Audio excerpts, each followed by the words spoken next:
The dress was the color of ripe wheat. Millie had sewn every stitch herself, by the light of a candle that melted faster than her fingers could work. 3 weeks of needle and thread, of fabric scratched and restarted, of tired eyes and a curved back over the small table in the room she shared with her younger sister, Brea. 3 weeks of believing that this time it would be different. That this time Owen would look at her the way she had always deserved to be looked at. She stood at the entrance of Thornwall Keep's great hall and told herself she was not nervous. She was lying. The hall was enormous, carved entirely from dark stone that had absorbed centuries of firelight and smoke. Iron torches burned along the walls, casting orange shadows over the banners of 7 packs that hung from the ceiling like silent guardians. The banner of the Ashvale pack dominated the center, deep crimson with a silver wolf mid-leap. And beneath it, the long banquet table stretched the full length of the room, already crowded with alphas, betas, and their chosen mates. The smell of roasted meat, pine resin, and burning herbs filled the air, thick enough to taste.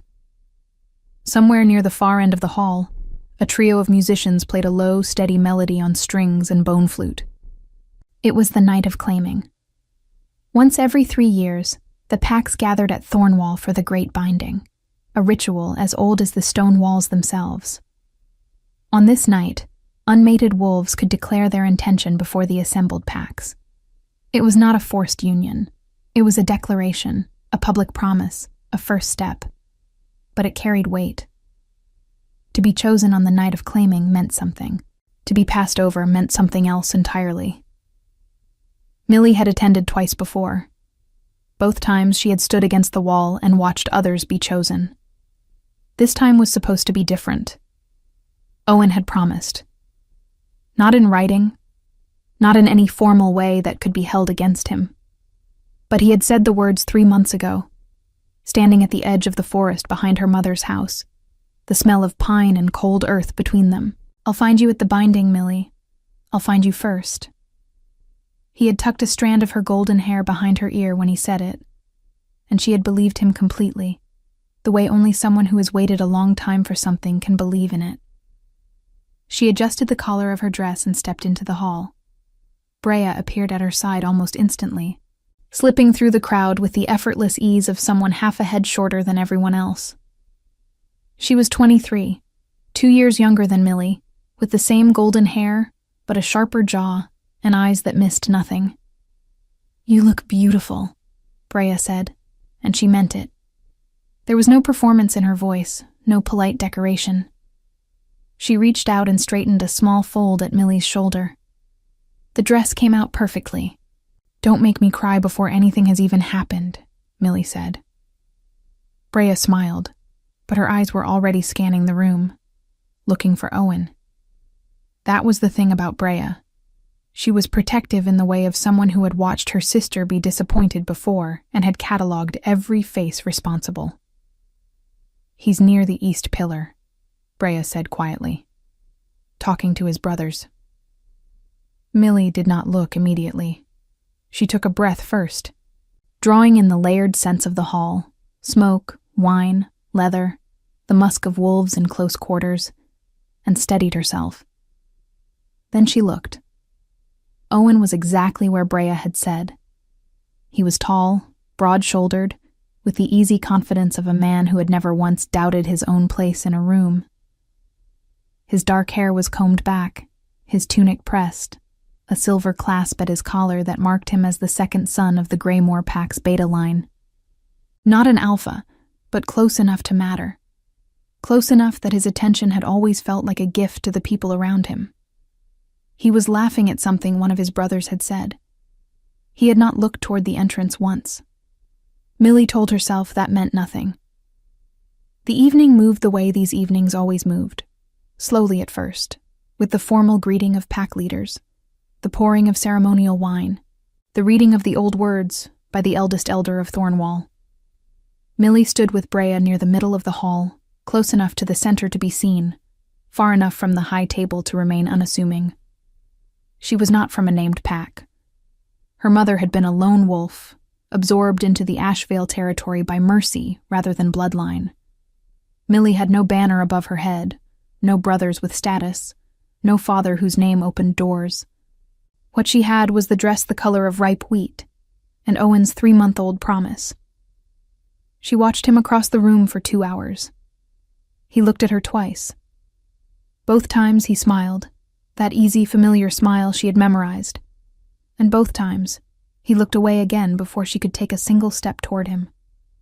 The declarations began after the 3rd round of wine. One by one, unmated wolves stepped forward. The elder would nod, and the wolf would speak the name of the one they were choosing, and there would be a sound from the crowd. Approval sometimes, or silence, or the low rumble that meant the packs were taking note. The chosen ones moved to stand beside their claimant. Some looked surprised. Some had clearly known it was coming. All of them, without exception, looked as though something important had just been handed to them. Millie watched and waited. Owen was the 7th to step forward. She straightened without meaning to. Beside her, she felt Brea go very still. Owen cleared his throat. The elder nodded. The hall quieted. "I declare my intention," Owen said, his voice carrying easily in the stone room. "Before the assembled packs and under the old law." He paused, and in that pause, Millie's heart moved into her throat. "I choose Senna of the Greymore pack, 3rd daughter of Beta Aldrich." The hall responded with low murmurs of approval. Senna, a dark-haired woman near the high table, pressed her hand to her mouth and stepped forward. Millie did not move. She was not sure, for a moment, that she was still breathing. The sound of the hall continued around her. More declarations, more names called, the clinking of cups, the musicians resuming their melody. But all of it arrived from somewhere very far away, as though she were standing at the bottom of a deep well, and the world was happening at the surface, distant and muffled. Brea's hand found her arm. "Millie." Her voice was barely a sound. "I'm fine," Millie said. And then, because she had some pride left, because she had sewn this dress for 3 weeks, and she was not going to let it be remembered as the dress she wept in, she lifted her chin and began to move toward the side corridor that led to the outer courtyard. She kept her steps measured. She did not rush. She did not look back at Owen, who was now accepting congratulations from the men around him, laughing again in that easy way of his, as though nothing of consequence had occurred. She moved past tables and pillars and clusters of wolves who did not notice her. A woman in a wheat-colored dress walking very calmly toward the door, which was the bravest thing she had ever done in her life. She had almost reached the corridor when the doors at the far end of the hall, the great doors, the ones reserved for pack leaders and visiting dignitaries, opened. They did not creak. They did not announce themselves. They simply opened, wide and without ceremony, and a cold draft moved through the hall like a held breath finally released. 3 men walked in. The hall noticed. Millie noticed the hall noticing, and despite everything, she stopped. The first man was tall and broad, with a grin that seemed to exist at the expense of the room around him, as though he found the entire gathering faintly amusing. He wore dark leather and a short fur-lined cape, and his eyes moved over the crowd with the bright, restless energy of someone who was always looking for something interesting. The second was leaner, with the kind of composed elegance that suggested he had never once raised his voice because he had never needed to. He scanned the room with calm, almost bored precision, and when his gaze passed over the high table, the pack leaders there straightened almost imperceptibly. The third man said nothing. He did not look around the room with curiosity or assessment. He simply stood, slightly behind the other 2, and the hall rearranged itself around him the way water rearranges itself around stone. He was tall in a way that was less about height and more about weight, the kind of presence that made the air feel different. Dark braids pulled back from a face that was all sharp angles and absolute stillness. Eyes the pale gray of winter sky, moving slowly, seeing everything. A scar cut through the left side of his jaw, thin and old, the kind that comes from something serious and survived. His armor was black leather, crossed with heavy straps, a wolf fur mantle across his shoulders so dark it swallowed the torchlight. Millie had never seen him before. She did not need to have seen him before to understand exactly who he was, because every alpha in the room had turned to face him, and not one of them spoke. The man with the grin leaned toward his companion and said something low and amused. His companion responded without expression. The third man, the still one, the silent one, let his pale gaze drift slowly across the length of the hall. It stopped. It stopped on Millie. Not on the high table. Not on the pack leaders who were now rising from their seats. Not on the ceremony still technically in progress. On her. She felt it the way you feel a change in weather. Not seen, not heard, but understood in the body before the mind catches up. His gaze held for 3 seconds, maybe 4, and in those seconds the noise of the hall seemed to press itself flat and thin. Then Brea's hand tightened on her arm, and the moment broke. "Millie," Brea breathed, and her voice had something in it that had not been there before. Something close to awe. "That's the Alpha King." Millie did not stay to watch the Alpha King be received. She turned and walked through the side corridor, and this time she did not measure her steps. The stone walls narrowed around her, torches spaced farther apart, the noise of the hall dulling behind her until it became something she could almost pretend was not there. The corridor opened into a small courtyard. Not the main entrance, but a secondary one, used by servants and supply carts, surrounded on 3 sides by the keep's outer wall. The sky above was the deep blue-black of a winter night, thick with clouds that swallowed the stars. The cold hit her immediately, sharp and clean against her face, and she was grateful for it. She stopped in the middle of the courtyard and stood very still. The stones beneath her feet were uneven, worn smooth in the center by years of foot traffic. A single torch burned in an iron bracket near the gate, and in its light she could see her own breath rising in small white clouds. Somewhere beyond the wall, the forest began. She could smell it. Pine and frozen earth and the distant, faint musk of wolves moving through the dark between the trees. She had worn no cloak over the dress. She had not planned to need one. Millie pressed both hands flat against the front of her skirt and breathed slowly and deliberately, the way her mother had taught her when she was a child, and the world felt too large and too unkind. In through the nose. Count the cold. Out through the mouth. Count the warm. Her mother had been a practical woman who did not believe in weeping over things that could not be undwept, and Millie had inherited that practicality the way some daughters inherit their mother's eyes or their mother's voice. She had also inherited, apparently, her mother's talent for choosing men who would eventually demonstrate exactly who they were at the worst possible moment. She had not cried yet. She was not going to cry here, in a servant's courtyard, in a dress she had spent 3 weeks making. She heard footsteps behind her and turned, expecting Brea. It was not Brea. The man who stepped into the courtyard was the one with the grin, the first of the 3 who had entered the hall, the broad one with the fur-lined cape and the restless eyes. Up close, he was younger than he had seemed from across the room, perhaps in his late 20s, with dark skin and a jaw that suggested he had been in at least one serious fight and considered it a fond memory. He moved with the loose, easy confidence of a wolf who had never once been the smallest presence in a room. He looked at her, and he smiled. Not unkindly, but with the particular quality of someone who finds the universe consistently entertaining.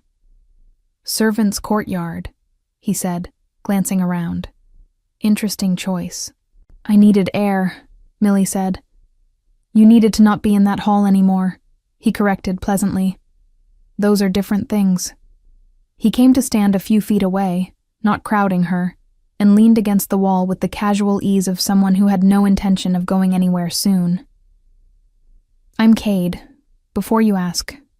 She had not been about to ask. "Millie," she said anyway, because it seemed rude not to.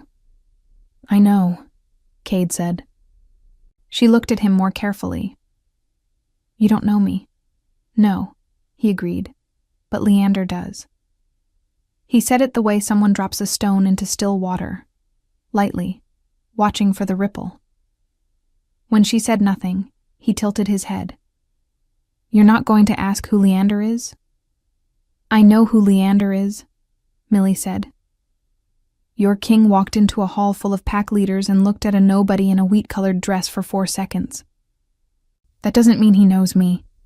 It means I happen to be standing in his line of sight." Cade's grin widened slowly, like sunrise. "Is that what you think happened? What else would have happened?" He pushed off from the wall, not moving toward her, just straightening.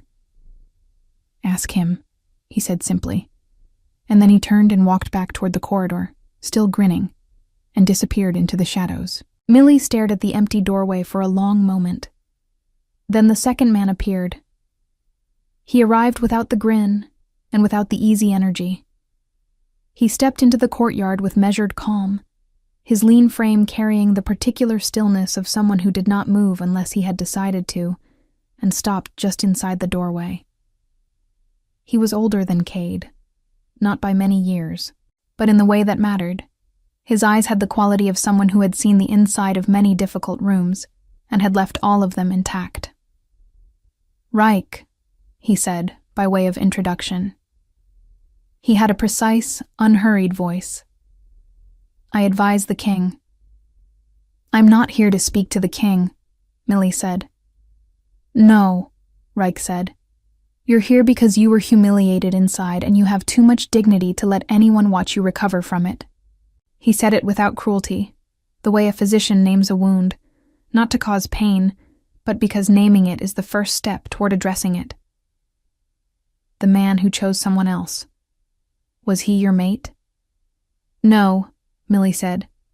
The word came out harder than she intended. "He was a promise, a poorly kept one." Reich was quiet for a moment. "The Alpha King arrived 2 hours before expected," he said then, as though this were relevant. "He changed the route specifically. We came through the Eastern Pass instead of the Valley Road." He paused.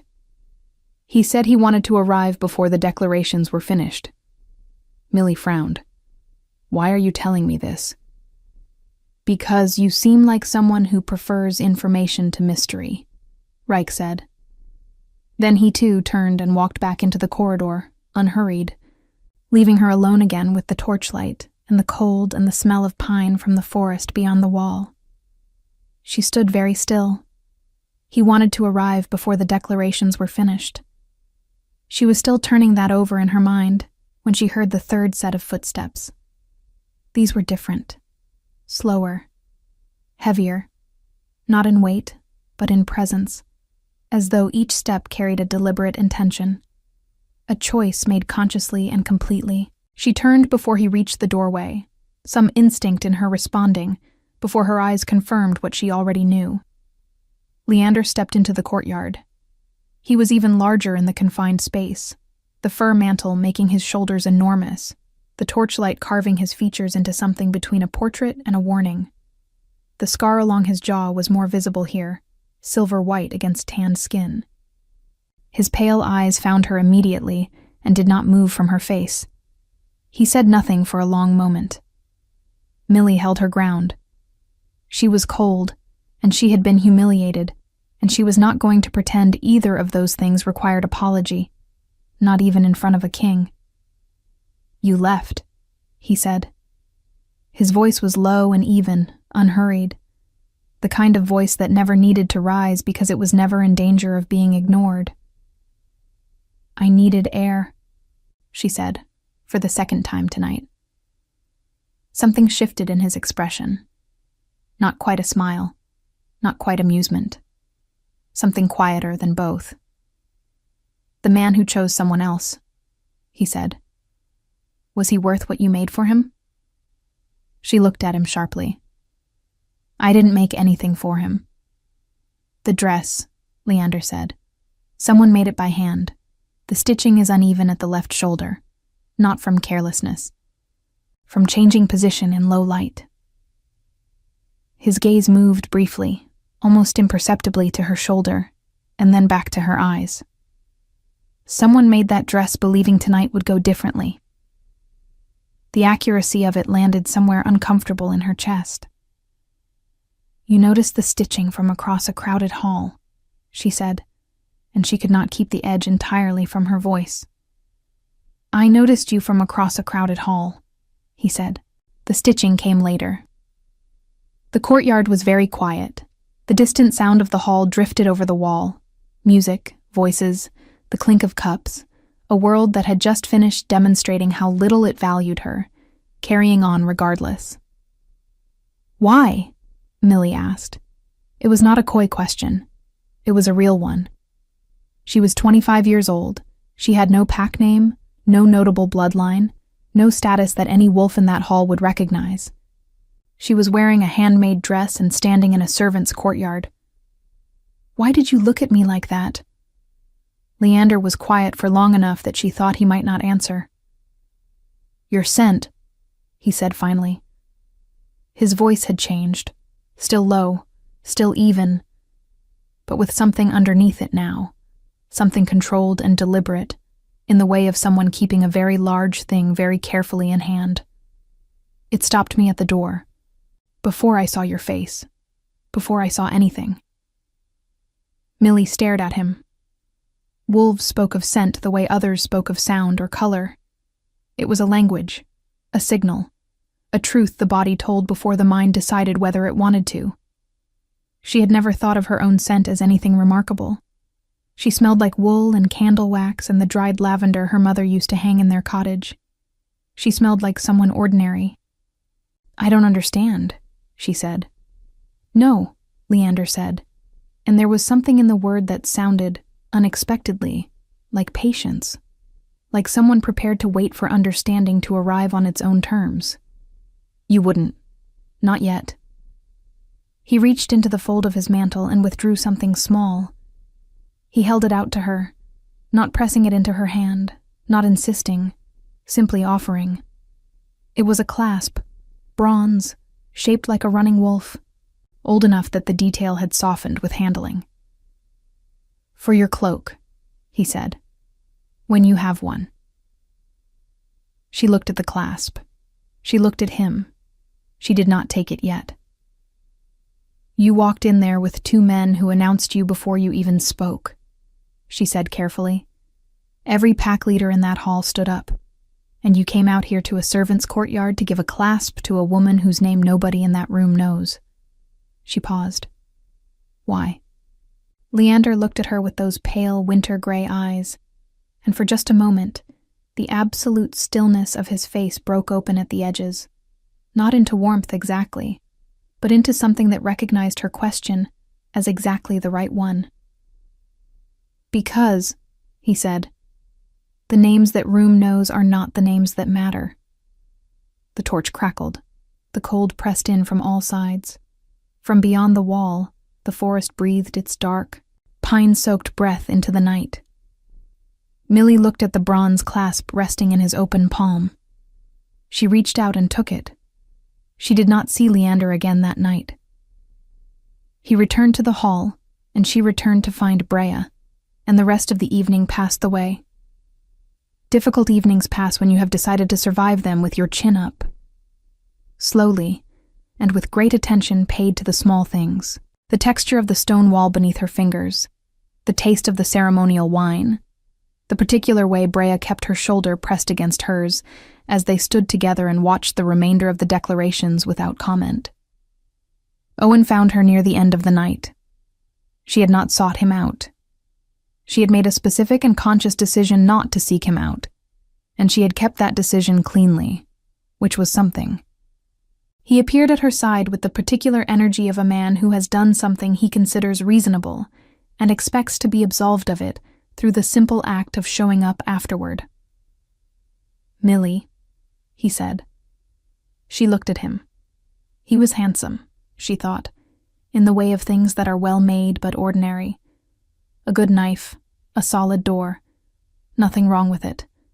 Nothing rare about it either. "Owen," she said. He cleared his throat. "Senna and I. It was something that developed over the past few weeks. I should have told you sooner.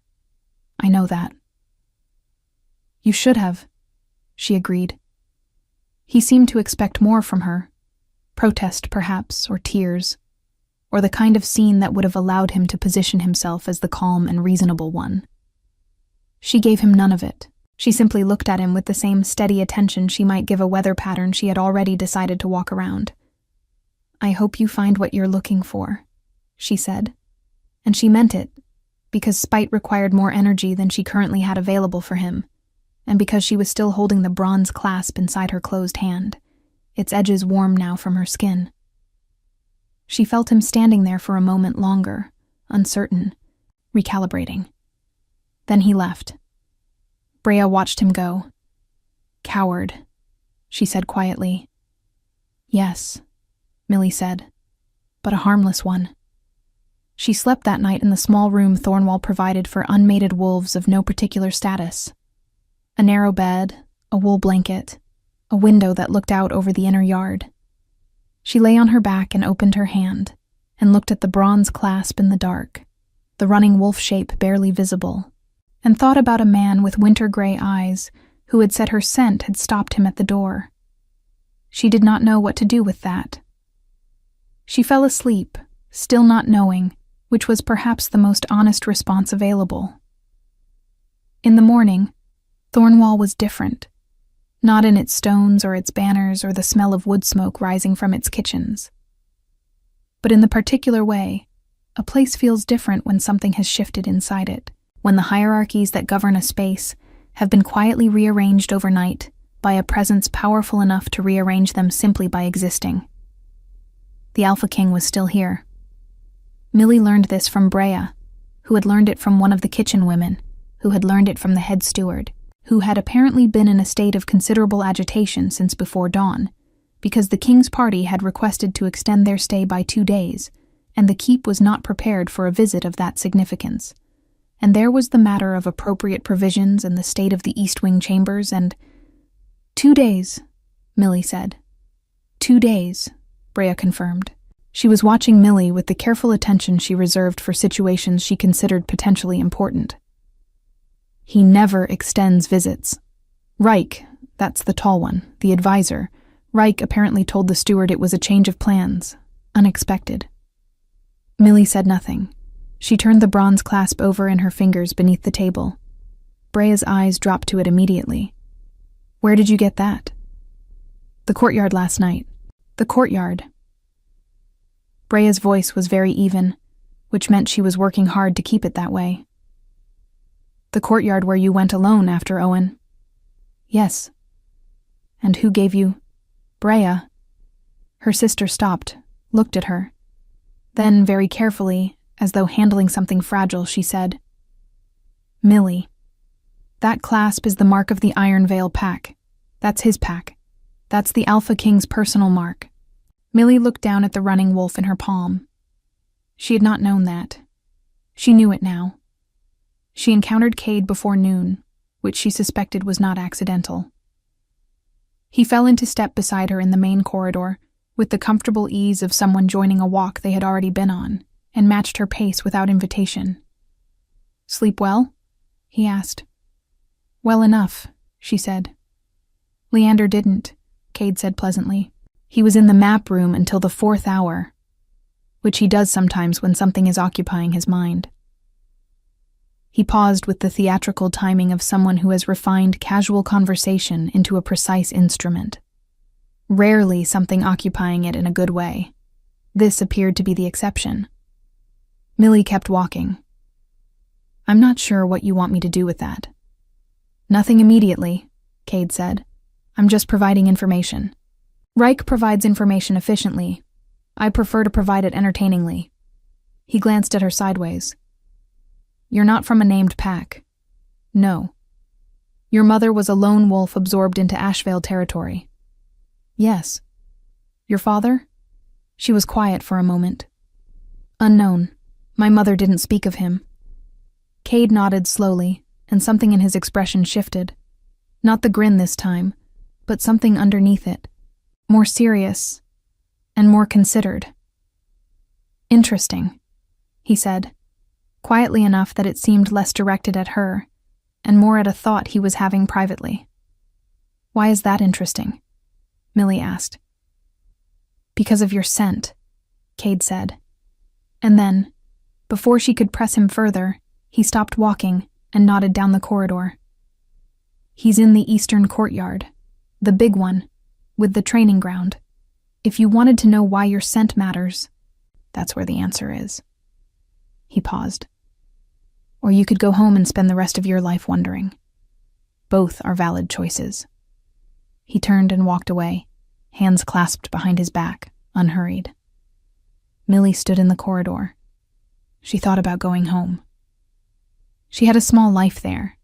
Her mother's cottage, the work she did mending and tailoring for the Asheville Pack's households, Brea's company in the evenings, the familiar smell of dried lavender and wood smoke. It was a quiet life. It had never been a large one. It had never caused her particular harm beyond the ordinary variety. She thought about Owen choosing someone else in front of everyone she knew. She thought about pale gray eyes that had found her face across a crowded hall and stayed. She walked toward the eastern courtyard. She heard it before she saw it. The sound of a practice blade striking a wooden post with the kind of force and rhythm that suggested the person wielding it was not practicing so much as working something out. She came through the archway and stopped at the edge of the training ground. A wide yard of packed earth surrounded by low stone walls, weapon racks along the far side, and a single figure in the center, who had shed his mantle and his outer armor, and was moving through a sequence of strikes with a short blade that, despite being a practice weapon, she suspected could still cause serious damage in the hands it currently occupied. Leander moved the way she imagined a current moves underwater, not with the visible, effortful power of something forcing its way through resistance, but with the quiet, absolute authority of something that has never met resistance it could not part. Each strike was clean and complete, no wasted motion, no hesitation between one movement and the next. He stopped when she entered, not because she made a sound. She hadn't. He simply stopped and turned and looked at her with those winter gray eyes, and she had the distinct impression that he had known she was coming before she arrived. Cade told you where to find me, he said. He's not subtle, Millie said. No, Leander agreed, with the particular tone of someone who has accepted an unchangeable truth. He's loyal, and he's fearless, and he has the self-restraint of a river in spring. But he is not subtle.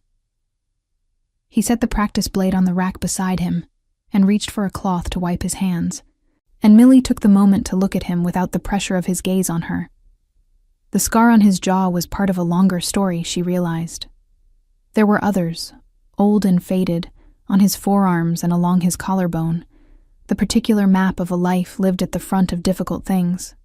He was perhaps 30, perhaps a few years more. It was hard to tell with alphas of his level, who wore authority the way some people wear age, not as accumulation, but as a settled, permanent quality. Cade said my scent is the reason you changed your route, she said. That's not possible. You'd never met me.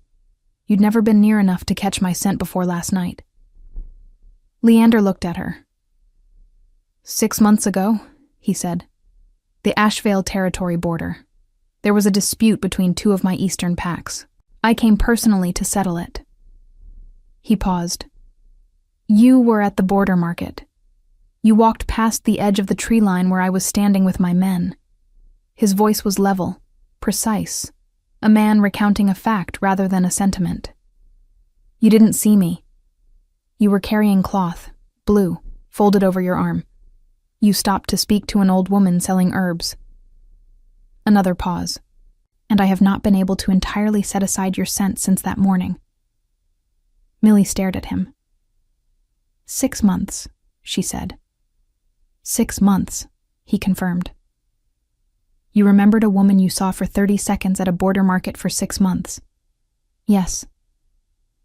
And you changed your route to a peace summit to arrive at Thornwall before the declarations finished. Yes. The training yard was very quiet. Wind moved through the archway and lifted a strand of her hair across her face, and she pushed it back automatically, and she was aware that he watched her do it with the same focused, quiet attention he applied to everything. "Why didn't you just—" she started. "Because you were not mine to approach," he said. "You might have been promised to someone. You might have been mated. A king who rides to a border market to find a woman whose scent he caught once is not a king. He is a man with poor judgment and no restraint." Something moved at the corner of his mouth, the closest thing to dry humor she had seen from him. "I waited for a legitimate gathering." Millie was quiet for a long moment. "He chose someone else," she said finally. Not about Owen exactly. About the idea of him, the possibility he had represented, the future she had spent 3 weeks sewing a dress toward. "I know," Leander said. "I arrived in time to see it." His voice did not carry triumph or satisfaction, only that same even, careful quality, like a man who has thought very hard about how to hold something without damaging it. "I am sorry it happened that way. You deserved the choice to be given to you before it was taken." Millie looked at the bronze clasp in her hand. She had brought it with her without thinking about it, holding it the way you hold something you have not yet decided the meaning of. She looked up at him. "What exactly are you offering me?" she asked, plainly, without the mystery. Leander held her gaze. "Time," he said, "and honesty, and the chance to decide for yourself whether what I recognized in you is something you recognize too." He paused. "I am not asking you to follow a king. I am asking you to stay 2 more days and let me show you who I am when I am not in a hall full of people I have to govern." The wind moved through the yard again. Somewhere on the wall above them, a banner snapped taut and then went still. Millie thought about the cottage, the lavender, the quiet, small, safe life. She thought about gray eyes that had crossed a crowded room and found her specifically, out of everyone, in a wheat-colored dress with uneven stitching at the left shoulder. 2 days, she said. 2 days, he agreed. She closed her fingers around the bronze clasp. The 2 days did not feel like 2 days. They felt like something removed from ordinary time, set apart from the usual measure of hours and obligations, the way certain mornings feel longer than they have any right to be, full in a way that has nothing to do with how much happened, and everything to do with how present you were while it was happening. Leander showed her the library first. It occupied the entire upper floor of Thornwall's south tower, a long room with a vaulted ceiling and windows that looked out over the forest on 3 sides. The shelves were old, dark wood gone almost black with age, and they held more volumes than Millie had ever seen in one place. Not just records and genealogies, which was what most pack libraries contained, but histories, maps, treatises on wolf law and territory management, collections of old stories that predated the current pack structure by generations.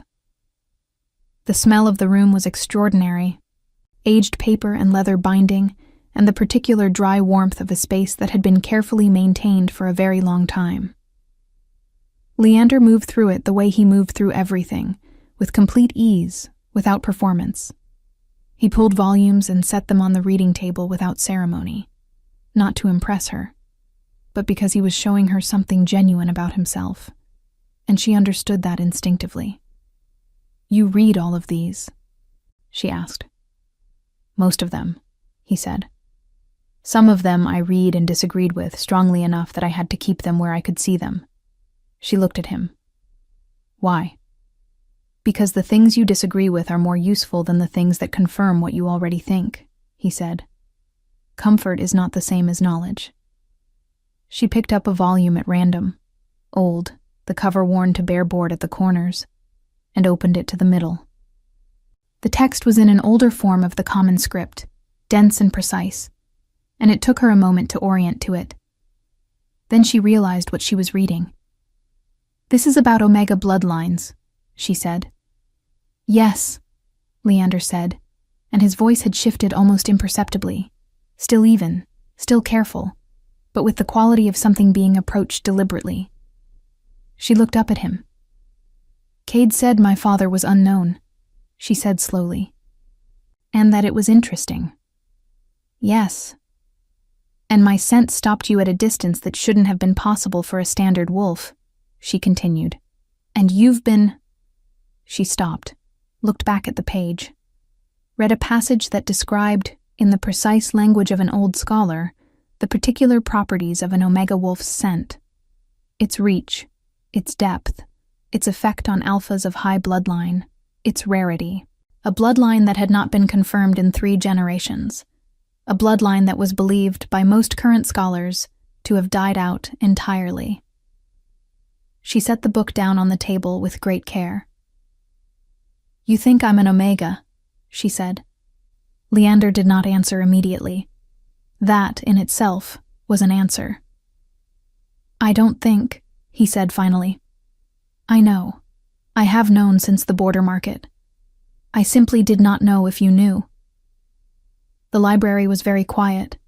Outside the windows, the forest stretched dark and enormous and indifferent, and the morning light came through the old glass in thin, slightly warped lines across the floor. I didn't know, Millie said. My mother never... She stopped. Thought about her mother, who had not spoken of her father, who had kept her life deliberately small and deliberately quiet, who had moved them twice before Millie was old enough to understand why you might need to move. She was protecting me. Almost certainly, Leander said. He came to stand on the other side of the reading table, not close, giving her room. An unmated omega, known, would have attracted attention from every alpha in reach. Your mother kept you invisible. It was the right choice for as long as it was possible to maintain. But it's no longer possible to maintain, Millie said. Last night, Leander said, there were 14 alphas in that hall. By morning, at least 6 of them had noticed something unusual about the scent in the room. They hadn't identified it, but they had noticed. His voice was steady, but underneath it was something with weight and edge. You are not invisible anymore, Millie. I am not the only one who will come looking. She absorbed that. She thought about the small cottage, the lavender, Brea at the table in the evenings. She thought about how the life she had built had felt like a choice, and understood now that it had been, in part, a wall. What does this mean? She asked. Practically, what does it mean for me? It means you need a pack, Leander said. A real one. A strong one. With an alpha whose claim is recognized and whose territory is not easily challenged. He paused. It means you need protection that you have not needed before, because you did not know you needed it. She looked at him steadily. And you're offering that. I am offering more than that, he said, but I'm starting there, because the rest requires time, and I told you I would give you time. Millie was quiet for a long moment. She looked at the book on the table, the old text with its precise descriptions of something she had carried her whole life without knowing its name. She thought about being 25 years old and finding out the story of yourself was different from the one you had been living. Show me more of the library, she said. Something in his expression, that controlled, careful stillness, eased, almost invisibly at the edges. Yes, he said. On the second day, Owen found her in the corridor outside the great hall. She suspected afterward that he had been looking for the opportunity since the previous evening, when he had presumably started to understand, from the movement and attention of the wolves around him, that something significant was happening, and that it was centered, improbably, on Millie. He looked different than he had 2 nights ago. Less easy, less certain of his own reasonable place in the landscape. I've been hearing things, he said without preamble. People talk at gatherings, Millie said. She kept walking, and he fell into step beside her, which she had not invited but did not bother to prevent. About you, Owen said, about the Alpha King's interest. He said interest in a particular way, as though the word itself was slightly implausible. Is it true? Is what true? That you and he... He stopped, restarted.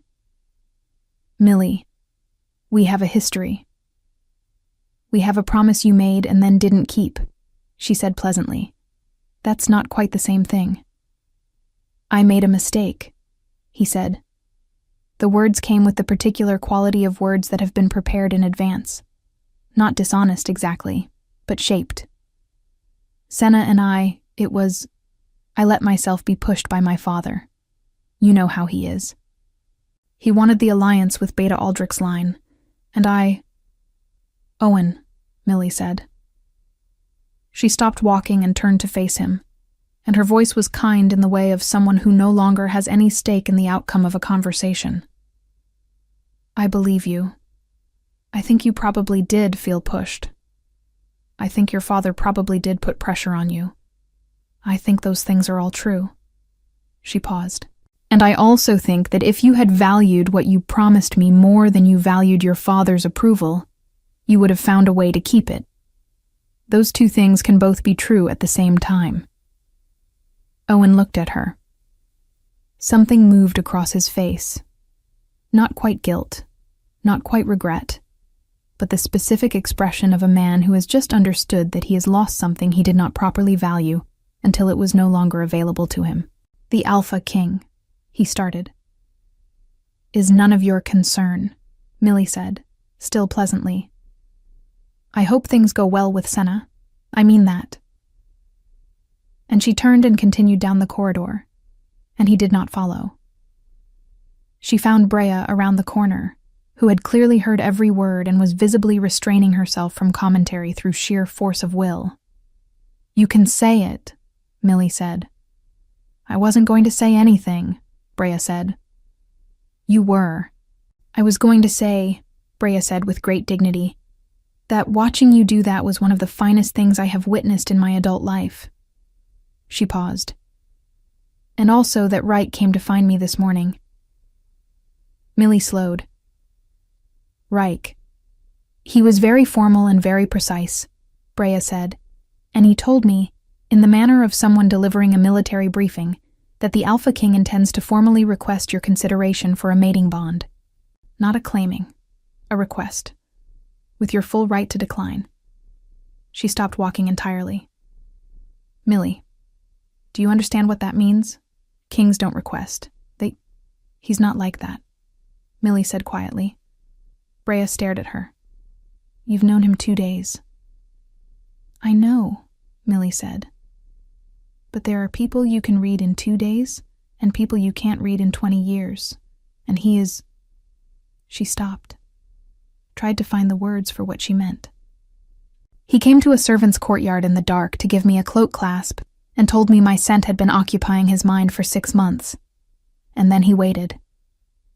He waited, and he came to a public gathering through legitimate channels, and he didn't tell me what I was.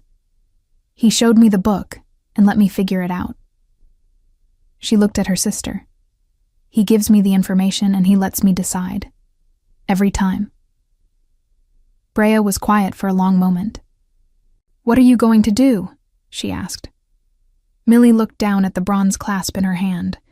She had been carrying it everywhere, she realized, had not put it down since he gave it to her, which perhaps said more than she had consciously intended. I'm going to go find him, she said, and I'm going to tell him yes. She found him in the eastern courtyard again, this time not training but standing at the outer wall, looking toward the forest. The evening light was coming in low and amber from the west, and it caught the edges of his dark braids, and the fur of his mantle, and the old stone of the wall. And for a moment, she stood at the archway and looked at him, and thought about everything she had not known about herself 3 days ago. He turned before she reached him. I want to say something first, she said, when she was close enough, before you say whatever formal thing Reich helped you prepare. Something moved in his expression.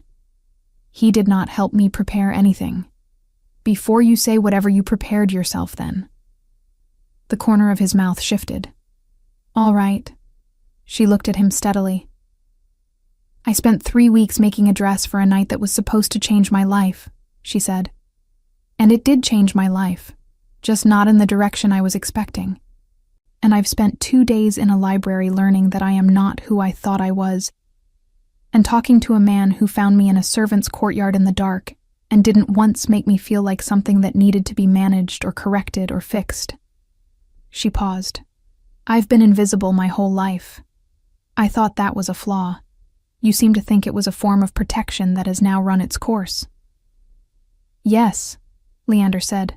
"I'm not afraid of not being invisible anymore," she said. "I want you to know that. Whatever comes with this, whatever alphas come looking, whatever attention it draws, I'm not asking you to protect me from my own life." "I know," he said. And the way he said it made clear he had always known, that this was part of what he had recognized in her before he had the words to name it. "Then yes," Millie said. "My answer is yes." Leander looked at her for a long, still moment, the amber light settling around both of them, the forest breathing its quiet breath beyond the wall. Then he reached out slowly and took the bronze clasp from her hand. He stepped behind her, not enclosing, not confining, simply present, and gathered the edge of her cloak, the gray wool one Brea had lent her for the cold evening, and fastened the clasp at her collar.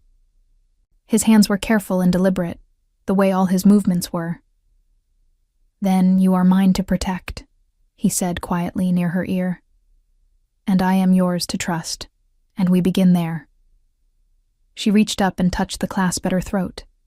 Outside the wall, the forest held its long silence, and the last of the amber light faded into blue. The Iron Veil Pack's territory was 3 days' ride from Thornwall. Millie had never been north of the Ashvale border in her life. She had never had reason to go, and reasons tend to shape the geography of a life more than maps do. But she rode north on the 3rd morning with Leander on her left, and Kate on her right, and Reich somewhere behind them managing the logistics of the party with the focused efficiency of a man who considered disorder a personal affront. And the forest opened around them like something that had been waiting. Brea had wept. Not from sadness.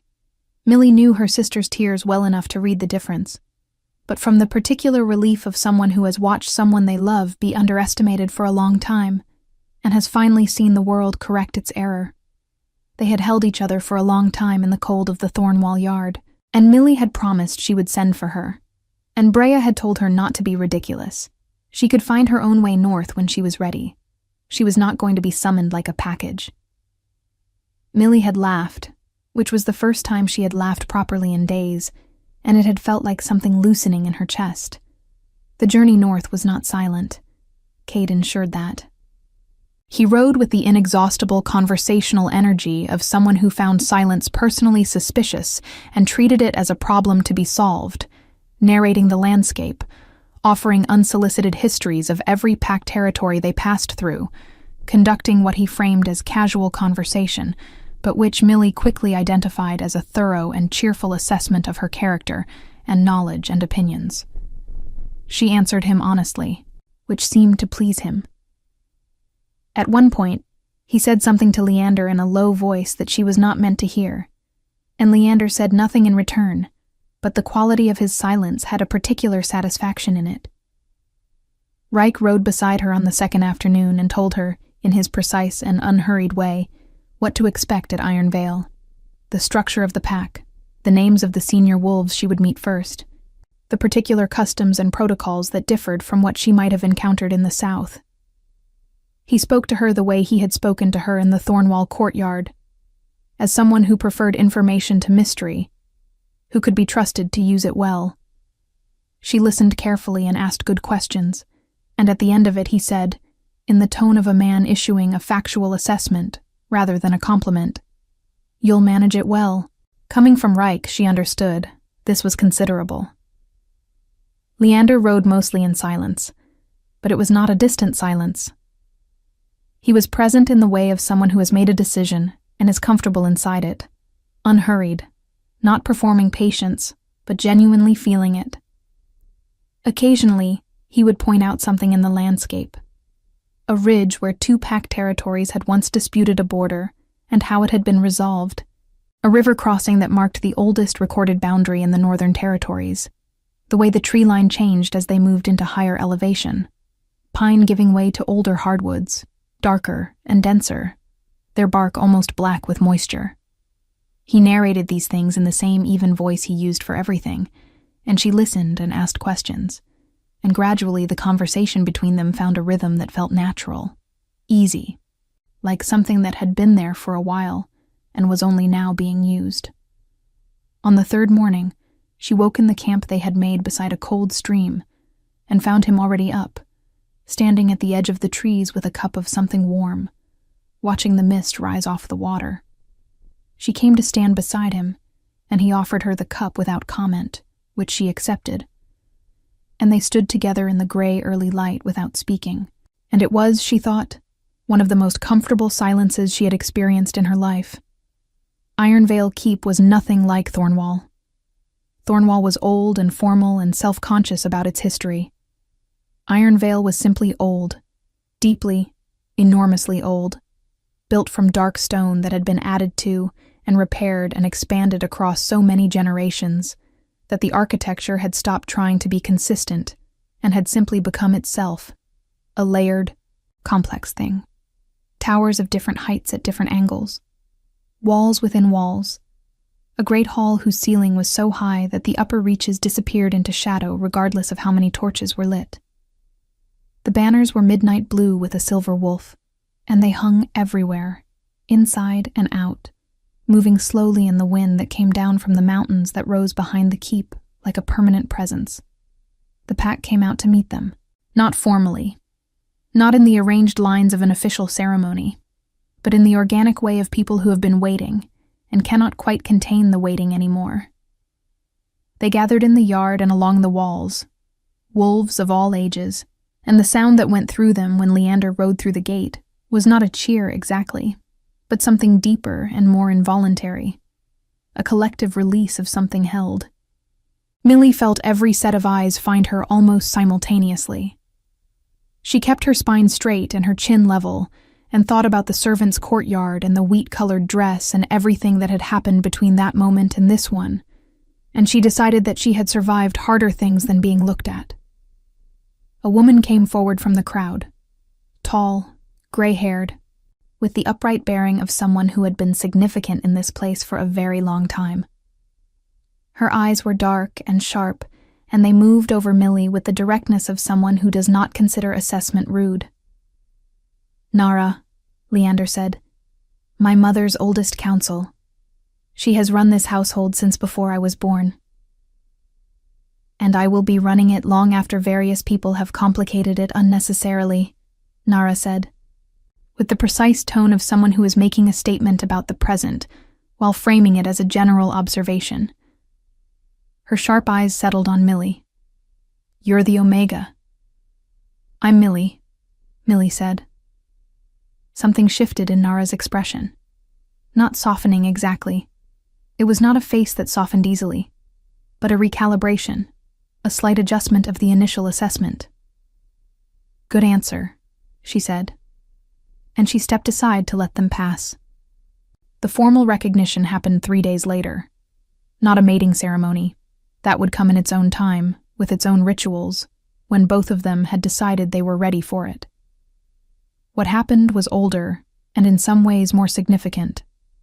A pack gathering, the full Ironvale pack assembled in the great hall, where Leander stood before his wolves and placed his hand over the bronze clasp at Millie's collar, the same clasp he had given her in the servants' courtyard, and spoke the words of inclusion that made her, formally and permanently, a member of the Ironvale pack, under his personal protection.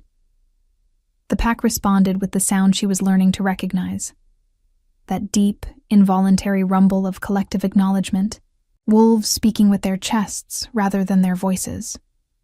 She stood beside him and felt, for the first time in her life, that the ground beneath her feet was specifically hers.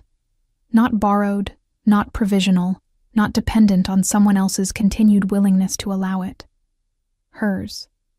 Nara stood in the front, and watched with those sharp, dark eyes and said nothing, which Cade later told her was the highest possible form of approval from that particular quarter. Owen came to Iron Vale 6 weeks later. He came as part of a trade delegation from the Greymore Pack, which was a legitimate reason to be there, and which she suspected was also, at least in part, not the actual reason. She saw him across the courtyard when the delegation arrived, and he saw her at the same moment, and she watched the understanding move across his face. Not just that she was here, but what here meant. The Iron Vale banners.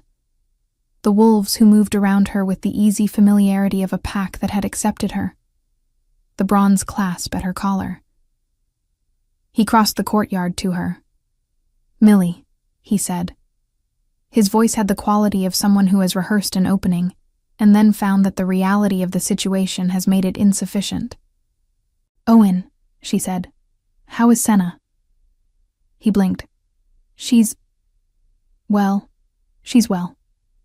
"Good," Millie said, and she meant it just as much as she had meant it at Thornwall, which was completely. "I hope you're happy together." He looked at her for a long moment, at the clasp, at the keep behind her, at the wolves who moved through this yard as though she were a fixed and familiar part of the landscape. She could see him assembling the full picture, and she felt no satisfaction in it, which surprised her a little, and then didn't. Because the thing she had wanted from Owen had never really been Owen himself. It had been the feeling of being chosen, of being seen.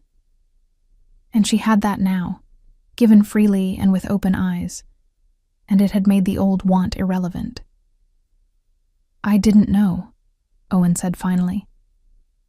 "What you were, It wouldn't have mattered," Millie said gently. "You weren't the right person. That's not an insult. It's just true." She paused. "Go be good to Senna, Owen. That's the best thing you can do." He nodded, once, and walked back toward his delegation, and she watched him go with the clean, uncomplicated feeling of a door that has been properly closed. Leander found her that evening on the wall walk above the eastern yard, the place she had discovered in her first week at Iron Vale, where you could see the mountains behind the keep and the forest stretching south toward the territories she had come from, the whole geography of her life laid out in one view. He came and stood beside her and looked at the same landscape. "The delegation is settled," he said. "They leave tomorrow." "Good," she said. He was quiet for a moment. Owen of Greymore came to the trade meeting and spent most of it looking at the door. "He came to see what he'd lost," Millie said. "He's seen it now. He'll go home and be a good mate to Senna and stop looking at doors." She paused. "I actually believe that." "So do I," Leander said. Then, after a moment, "Nara told me today that you reorganized the supply records for the East Wing stores and found a 3-season accounting error that no one had caught." "It was obvious once you looked at it properly," Millie said. "She also said," Leander continued in the same even tone, "and I am quoting her precisely because she would want that you have more sense than anyone who has come through this gate in the past decade, and that she intends to make use of you, and that I should not interfere with this." Millie laughed. "She said that to you?" "Nara says what she thinks," Leander said. "It is, after all these years, mostly a gift." She turned to look at him, this man with the winter-gray eyes and the old scar and the absolute stillness that had somehow, in the space of 2 days and 3 weeks of travel, and 6 weeks of mornings and evenings at Iron Vale, become the most familiar presence in her life. He was looking at the mountains, and the last of the evening light was on his face, and he looked, she thought, like someone who was exactly where he intended to be. "I want to send for Brea," she said. "Properly. Not a summons, an invitation. I want her to come and see this place and decide if she wants to stay." "I'll send Cade," Leander said. "He'll convince her." "He convinces everyone eventually. It's his single most useful quality. Don't tell him that." "I would never," Leander said, with the gravity of a man who absolutely would. She turned back to the mountains and leaned against the stone of the wall. And after a moment he moved closer. Not much, just enough that his shoulder was behind hers. A warmth and a presence and a weight that felt like exactly what it was. Someone choosing to stand beside you, specifically, on purpose, because that is where they want to be. I didn't know, she said quietly, that this was what it was supposed to feel like. Neither did I, Leander said. Not until a border market on a cold morning when a woman walked past carrying blue cloth, and my entire understanding of what I was looking for rearranged itself without my permission. She smiled, looking at the mountains. Very inconvenient for a king. Profoundly, he said. I was in the middle of a territorial dispute. She laughed again, and his shoulder shifted against hers, and the mountains held their enormous, ancient silence around them, and the Iron Veil banners moved in the cold wind below, midnight blue and silver, catching the last light. Brea arrived 4 weeks later, having declined Cade's escort on principle, but somehow arrived at the same time as him anyway, which neither of them acknowledged. She stood in the Iron Veil yard with her sharp jaw and her golden hair, and looked at everything around her. The keep, the pack, the banners. Her sister standing in the middle of it all with a bronze wolf clasp at her collar, and something in her face that Brea had not seen there before. And she pressed both hands over her mouth for a moment. Then she lowered them and said, I want to see the library. I'll show you, Millie said, and took her sister's hand and walked her inside. Nara, watching from the doorway, said nothing, which meant everything was exactly as it should be. The mating ceremony was held at midsummer, in the great hall with every torch lit and every banner hung, and the full Iron Veil pack gathered. And when Leander spoke the old words and Millie answered them, the sound that went through the hall was not a rumble this time, but something that rose and filled the vaulted space entirely, wolves and stone and firelight all holding the same moment together.